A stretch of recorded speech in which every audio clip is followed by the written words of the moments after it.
അന്ന് രാത്രി വളരെ പെട്ടെന്ന് കഴിഞ്ഞു. വരൂ, നമുക്കധികം സമയമില്ല.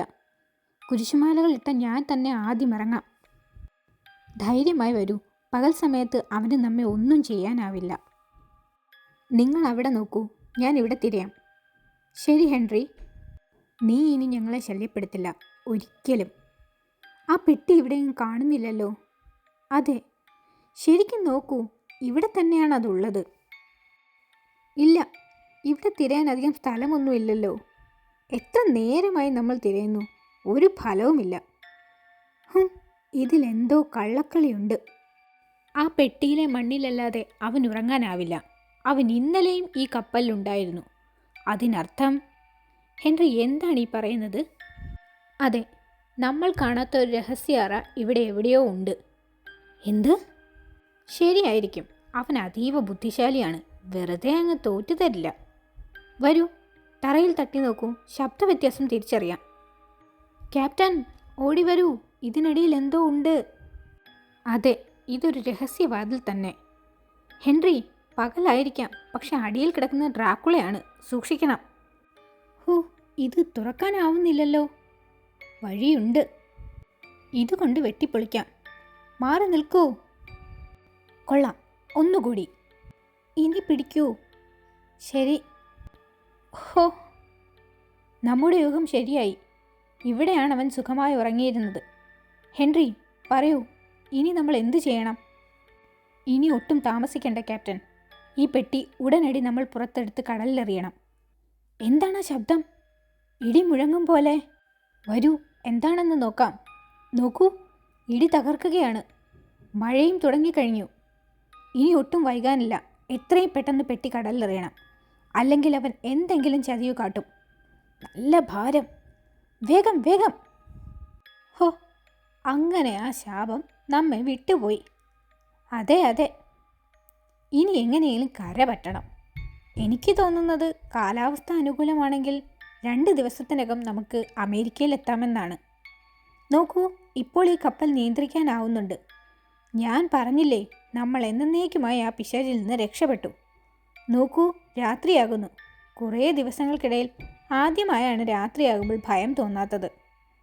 അതെ, ഇത്രയും നാൾ നേരം വെളുക്കുമ്പോൾ നാം കാണുമോ എന്ന ഭയമായിരുന്നു ഓരോ രാത്രിയിലും. കിടന്നോളൂ, ഇന്നിനി ആരും കാവൽ നിൽക്കേണ്ട ആവശ്യമില്ല.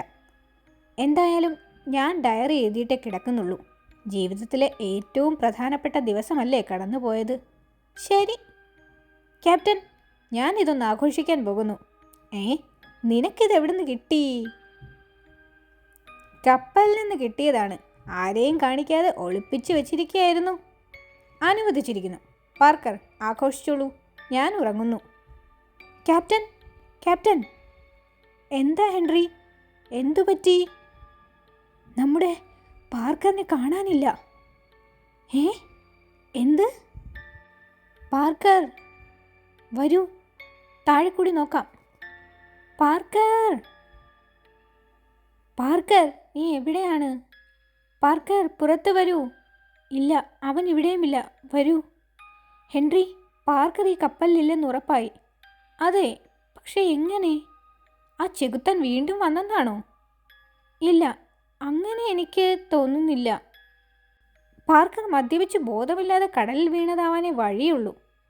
അങ്ങനെ ആശ്വസിക്കുന്നതാകും നല്ലത്. അതെ, മറ്റൊന്നുമില്ല, ഉറപ്പാണ്. ക്യാപ്റ്റൻ, നമ്മളിപ്പോൾ എവിടെയാണെന്നാണ് അങ്ങ് കരുതുന്നത്? ട്രഫാൽഗർ വിട്ടിട്ട് 40 മണിക്കൂറിലേറെ ആയിരിക്കുന്നു.